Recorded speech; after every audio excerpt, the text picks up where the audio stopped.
Anybody out there need a partner? Anyone? Bueller? In the backpack. All right, here we go. Got the combine up on the board. It is a full body workout. Good mixture of cardio and some lifting. How this workout goes is there are 4 time stations. They're 8 minutes apiece? 9 minutes apiece. So station 1 is going to be up here with the wall and the boxes. Station 2 is going to be in front of the bikes on this first half of the gray mat. Station 3 is going to be on that far side of the gray mat, and Station 4 is going to be on the far side of the room on that black rubber mat.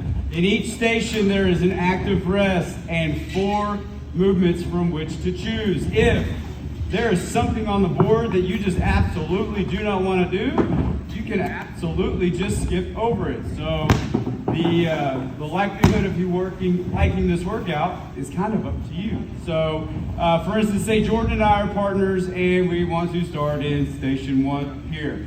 He's going to get into a wall sit, 90 degrees, boom, he's going to get comfortable. He's going to hang out there and he's going to stay there until I finish one of these 4 movements. After I finish one of those 4 movements, we will switch. I will get into the wall sit and then he will perform one of those 4 movements. And then we will switch again and then I will perform another movement. We will just keep doing that for the 9 minutes. Like I said, so if you want to, if you don't like box stands, then you can just come over here and skip it and go to power steps and just do these 3 over and over and over. If you really want to work on your can openers, you can do can openers over and over and over. But the thing we like to do as trainers is we like to start at the top and run through them whether or not we like them or not, and just see how many times we can run through them in the allotted time. That's pretty much how every other station is ran as well. This one's ran a little bit differently, but I'll get to that here in just a second. Let's go ahead and go over these options here. Options, 10 box stands.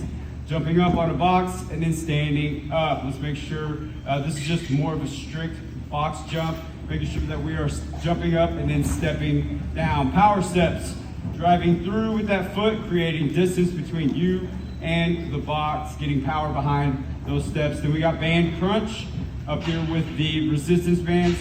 We're going to get down to our knees. We're going to sit on the back of our heels. We're going to arch that back, open that core up, and then we're going to crunch down, bringing those elbows to your knees. You can either go straight down, you can do a cross crunch, opposite elbow, opposite knee, or you can do side crunch, same hip, same elbow, side to side. And then we got can openers. This is like a combination of a core tuck and a jackknife. There we go. Legs are straight. We're acting like we're going to try to throw those feet over the tops of our heads. We're controlling those legs on the way down as well. Station 2, active rest is going to be a bike. One of you guys are going to be on the bike, burning it down, while the other one has a sprint. You're going to sprint to the other side of the room. Once you get to the other side of the room, you will perform one of these 4 movements, and then you will sprint back. You will hop on a bike. Your partner will sprint down, perform one of those 4 movements, and then sprint back. The options are 15 burpees, chest down to the ground, then exploding up. Beautiful. Sit-outs. We're in that bear crawl power position, drawing one leg through, kissing that cheek to the ground, and then switching to the other side. Mountain climbers in that palm plank position, bringing those knees into your chest, keeping that core engaged. And then we got jump tucks. These are just best done like ripping off a Band-Aid. Just get them done. Don't try to break them up into a bunch of little sets. It'll take you a while.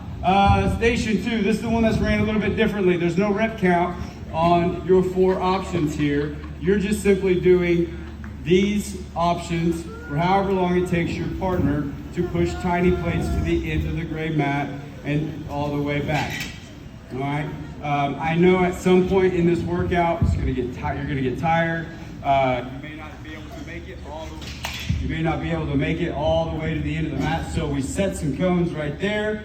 It's kind of a halfway point. So if you need to turn around there and then work your way back, then please feel free. The options are, they're all going to involve a kettlebell. Upright row, leading with those elbows, bringing that kettlebell up underneath your chin, controlling on the way down. We got an overhead press, starting at the chest, pressing overhead, peeking that head through the window, then back down. Muffin top eliminator, The way you would do this is you would crunch on one side while they're going down. Once they make that turn, you will switch hands and then crunch on the other side.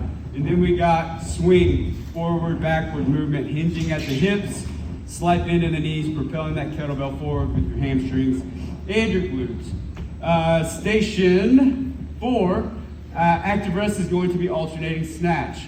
All right, you can grab something manageable, you can grab something heavy, it is up to you. But you're gonna go one with the right, one with the left, one with the right, one with the left, just alternating.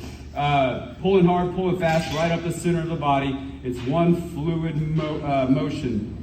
Then we've got pop squats as one of your options. You're going to squat with your feet apart, bring your feet together. Like for you to touch the ground as a point of reference to make sure you're getting the proper depth. Bend makers for 4. We got step-by-step directions out here because it is a very lengthy movement. And if you ever get lost, then you can just refer to this legend here. You're gonna go down. You're gonna kick your feet out. You're gonna do a push-up. You're gonna row with the right. You're gonna row with the left. You're gonna fire back in. While you're in that squat, you're gonna curl the dumbbells up to your shoulders and then boom, thrust. Bosu Crunch. It's gonna be with these Bosu balls right here. We are going to have the small of our back on the center of the ball, and we are going to open that core up, and then we're gonna crunch it in. Most important part about this is keeping those hips still. If those hips are bouncing up and down, all you're doing is using that momentum of the ball to crunch you up. And then we have 45-degree raise. We're gonna have a set of dumbbells. We're going to start at our hips. So we're starting narrow, and then we're going wide. It's not straight out to the side. It's not to the front. We're splitting the difference, and we're going 45 degrees, just like so. Questions, comments, concerns?